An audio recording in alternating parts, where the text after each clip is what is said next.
All right, let's just dive right in.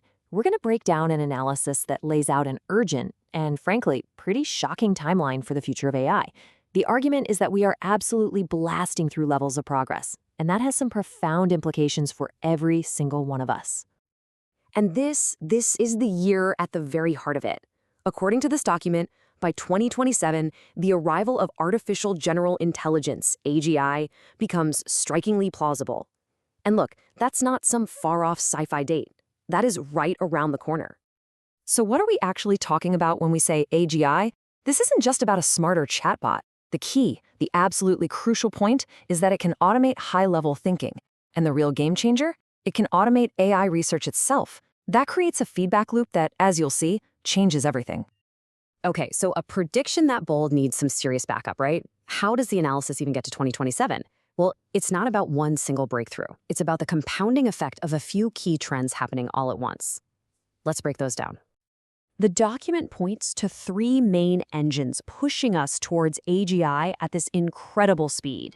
You can think of it like this. You've got raw power, you've got smarter ways of doing things, and you've got this hidden potential that we're just now starting to unlock. So first up, there's just the sheer brute force of it all, the raw computation. The jump from GPT-2 to GPT-4, that needed up to 10,000 times more compute power. And this trend isn't slowing down at all. The projection is that we're going to see several more orders of magnitude of raw power being thrown at these models by 2027. But it is not just about more power. The algorithms themselves are getting exponentially smarter. These efficiencies are giving us these huge gains all on their own.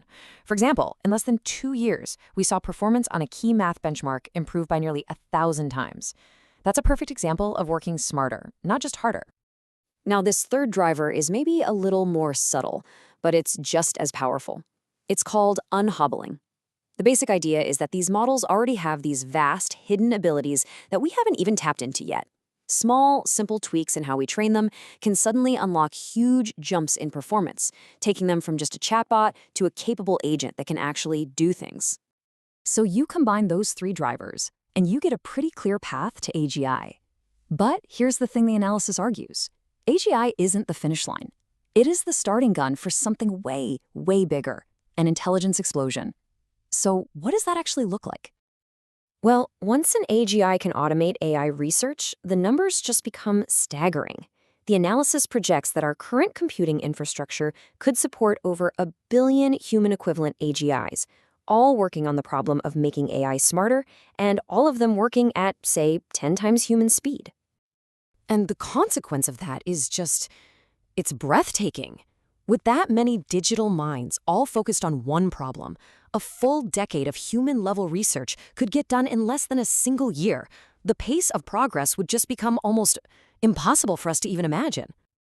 To make this feel a bit more real, the document uses this powerful analogy from the dawn of the nuclear age.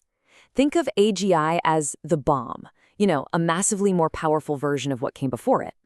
But then superintelligence, that's the hydrogen bomb. It's a completely different level of power. A kind of power that could give a single nation a decisive, almost absolute strategic advantage.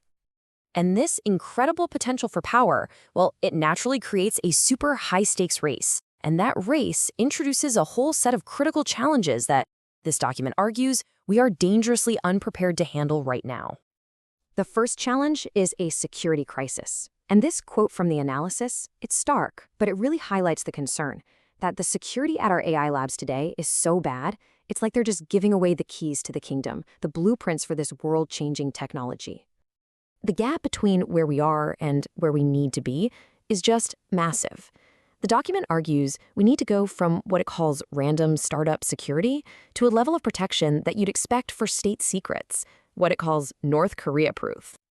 The second problem, and this one is maybe even more daunting, is what's known as the super alignment problem. This is a fundamental, unsolved technical challenge.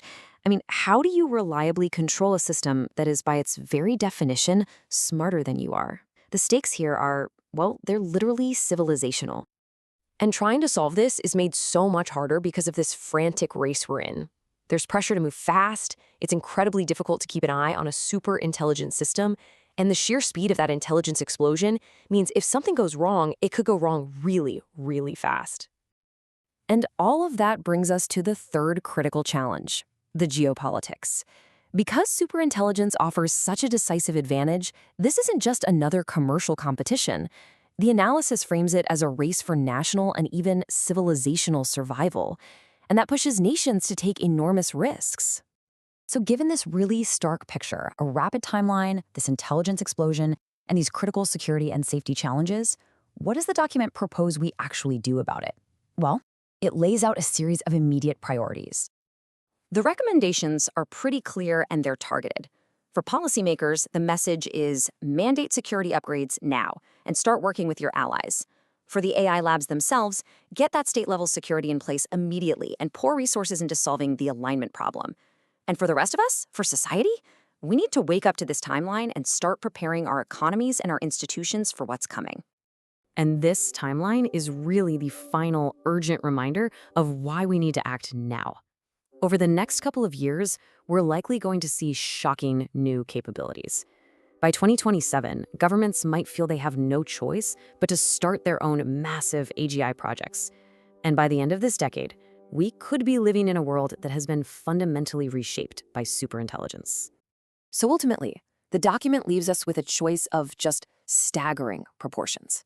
The exact same technology that could unlock unprecedented flourishing for all of humanity also brings with it catastrophic, maybe even existential risk. The decisions we make in the next few years could very well determine which one of those paths we go down.